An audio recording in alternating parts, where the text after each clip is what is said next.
નમસ્કાર. આજના આ વિશ્લેષણમાં સૌનું સ્વાગત છે. ભારતીય રેલવે, જેને દેશની જીવાદોરી કહેવામાં આવે છે, તેમાં આરામદાયક અને એકદમ શાંતિપૂર્ણ મુસાફરી કઈ રીતે કરવીને તેની એક બહુ જ પ્રેક્ટિકલ અને મજેદાર માહિતી આજે આપણે જોવાના છીએ. આમ તો ટ્રેનની મુસાફરી કેટલી મજાની હોય છે એ આપણે સૌ જાણીએ જ છીએ, પણ જ્યારે વાત એકદમ શાંતિ અને સંપૂર્ણ એકાંતની આવે ને ત્યારે મોટાભાગે સાચી માહિતી હોતી નથી. તો આજે એક એવા જોરદાર વિષય પર વાત કરીશું જે મુસાફરીના આખા અનુભવને જ બદલી નાખશે. તો સૌથી મોટો પ્રશ્ન એ છે કે શું લાંબી ટ્રેનની મુસાફરી દરમિયાન કોઈના પણ ખલેલ વગર સંપૂર્ણ પ્રાઇવેસી એટલે કે એકાંત મેળવવાનું સિક્રેટ ખબર છે? દેશની આ સૌથી વ્યસ્ત લાઇફલાઇનમાં ખાસ કરીને કપલ્સ અને વારંવાર મુસાફરી કરતા લોકો હંમેશા એક શાંત ખૂણાની શોધમાં હોય છે. વિચારો, લાંબા અંતરની મુસાફરી હોય, કોઈ જ ડિસ્ટર્બન્સ ન હોય અને સંપૂર્ણ પ્રાઇવેસી મળે તો મુસાફરીનો આનંદ ડબલ થઈ જાય કે નહીં? પણ આશ્ચર્યની વાત એ છે કે મોટાભાગના મુસાફરોને આ ગુપ્ત સુવિધા વિશે કોઈ જ આઈડિયા હોતો નથી. ચાલો હવે આમાં થોડા ઊંડા ઉતરીએ અને સમજીએ કે આ કૂપે એટલે કે કૂપ ખરેખર છે શું. બહુ જ સરળ ભાષામાં કહીએ તો આ ભારતીય રેલવેના એસી ફર્સ્ટ ક્લાસ કોચમાં આવેલી એક નાનકડી પ્રાઇવેટ 2 બર્થની કેબિન છે. કપલ્સમાં તો આ વ્યવસ્થા જબરદસ્ત લોકપ્રિય છે, કારણ કે અહીં બહારના કોઈ જ મુસાફરોની દખલગીરી હોતી જ નથી. કોઈ જ નહીં. પોતાની મુસાફરી પોતાના પાર્ટનર કે સાથી સાથે એકદમ શાંતિથી માણી શકાય છે, જાણે કે કોઈ ચાલતી ફરતી પ્રાઇવેટ હોટેલની રૂમ. હવે આ બંને વિકલ્પો વચ્ચેનો તફાવત એકદમ સ્પષ્ટ છે.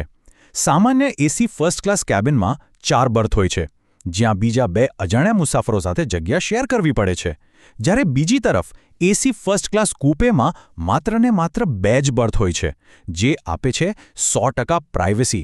અને બસ આ જ કારણ છે કે શાંતિપૂર્ણ અને ખાનગી મુસાફરી ઈચ્છતા લોકો માટે આ 2 બર્થનો વિકલ્પ હંમેશા સૌથી બેસ્ટ અને પહેલી પસંદગી બની રહે છે. પણ હા, અહીં એક વાત ખાસ નોંધવી પડશે. આ સુવિધા કંઈ દરેક ટ્રેનમાં નથી હોતી. કૂપેનો આ વિકલ્પ માત્ર ને માત્ર એ જ ટ્રેનો પૂરતો સીમિત છે જેમાં ખરેખર એસી ફર્સ્ટ ક્લાસ કોચ જોડાયેલો હોય. ભારતીય રેલવેની ઘણી બધી ટ્રેનોમાં આ કોચ હોતો જ નથી. એટલે જે કોઈ પણ આ પ્રાઇવસીનો લાભ લેવા માંગતા હોય તેમણે ટિકિટ બુક કરતા પહેલાં એ ચોક્કસ ચેક કરી લેવું જોઈએ કે પોતાના રૂટની ટ્રેનમાં ફર્સ્ટ ક્લાસ એસીનો વિકલ્પ છે કે નહીં. હવે આ માહિતી વિશે જે ખરેખર રસપ્રદ બાબત છે તે એ છે કે આ પ્રીમિયમ સુવિધા માટેનો વધારાનો ખર્ચ છે એકદમ શૂન્ય. જી હા, ₹0. સામાન્ય રીતે આપણે એવું જ માનતા હોઈએ છીએ કે જ્યાં પ્રાઇવસી અને એક્સ્ટ્રા સુવિધાની વાત આવે ત્યાં ખિસ્સો વધારે ઢીલું કરવું પડે. પણ ના, ભારતીય રેલવેની આ ખાસ વ્યવસ્થા માટે સામાન્ય એસી ફર્સ્ટ ક્લાસના ટિકિટ ભાડા સિવાય ₹1 વધારે ચૂકવવાનો હોતો નથી. આ ખરેખર એક એવો જ જબરદસ્ત ફાયદો છે જેની જાણકારી દરેકને હોવી જ જોઈએ. હવે બુકિંગ કઈ રીતે કરવું તેના ઓનલાઈન પ્રોસેસની વાત કરીએ. અત્યાર સુધી આપણે સમજ્યા કે કૂપે શું છે અને તેના ફાયદા શું છે. તો ચાલો IRCTC પર આ કૂપે બુક કરવાની એકદમ સિમ્પલ અને સ્ટેપ બાય સ્ટેપ પ્રક્રિયા સમજી લઈએ. આખી પ્રક્રિયા બહુ જ સીધી અને સરળ છે. સૌથી પહેલાં IRCTCના ઈ-ટિકિટ બુકિંગ પેજ પર જઈને મુસાફરોની બેઝિક વિગતો જેમ કે નામ, ઉંમર અને જેન્ડર ભરી દેવાના. હવે આવે છે સૌથી અગત્યનું સ્ટેપ, જ્યાં બિલકુલ ચૂક નથી કરવાની. નીચે એક પ્રેફરન્સ એટલે કે પસંદગીનો વિકલ્પ હશે. એ ડ્રોપડાઉન મેનુમાંથી કૂપે સિલેક્ટ કરવાનું છે અને બસ છેલ્લે પેમેન્ટ પૂરું કરીને ટિકિટ બુક કરી લેવાની. છે ને એકદમ સિમ્પલ. જેવું પેમેન્ટ પૂરું થશે એટલે તરત જ બુકિંગ કન્ફર્મેશનનો મેસેજ મોબાઈલ અને ઈમેલ પર આવી જશે. આ મેસેજથી એ તો પાકું થઈ જ જશે કે એસી ફર્સ્ટ ક્લાસની ટિકિટ બુક થઈ ગઈ છે. પણ ઊભા રહો, વાર્તા અહીંયા પૂરી નથી થતી. વાસ્તવિક સીટ કઈ મળશે તે અંગેનો એક છેલ્લો અને સૌથી મહત્વપૂર્ણ નિયમ હજુ બાકી છે. તો સૌથી મહત્વનો મુદ્દો એ છે કે કૂપેની ફાળવણી માત્ર ને માત્ર રેલવેનો ફાઇનલ ચાર્ટ તૈયાર થયા પછી જ કન્ફર્મ થાય છે.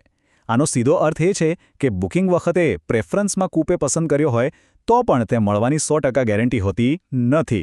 મુસાફરી શરૂ થવાના થોડા કલાકો પહેલાં જ્યારે અંતિમ ચાર્ટ બને છે ને ત્યારે જ રેલવે નક્કી કરે છે કે મુસાફરને 2 બર્થવાળો કૂપે મળશે કે પેલી 4 બર્થવાળી કેબિન. હવે જ્યારે શૂન્ય ખર્ચે સંપૂર્ણ પ્રાઇવસી મેળવવાની આ શાનદાર માહિતી હાથમાં છે તો વિચારો, આગામી ખાનગી ટ્રેન મુસાફરી ક્યાંની હશે? ભવિષ્યમાં જ્યારે પણ કોઈ શાંત, રોમેન્ટિક કે એકદમ રિલેક્સિંગ મુસાફરીનું પ્લાનિંગ થાય ત્યારે આ નાનકડા હેકનો ચોક્કસ ઉપયોગ કરી શકાય. બસ યોગ્ય ટ્રેન પસંદ કરવાની, પ્રેફરન્સમાં કૂપ સિલેક્ટ કરવાનું અને આશા રાખવાની કે ચાર્ટ બને ત્યારે મનપસંદ જગ્યા મળી જાય. આ માહિતીનો ઉપયોગ કરીને કોઈ પણ મુસાફરીને યાદગાર બનાવી શકાય છે. આજના આ વિશ્લેષણમાં જોડાવા બદલ ખૂબ ખૂબ આભાર.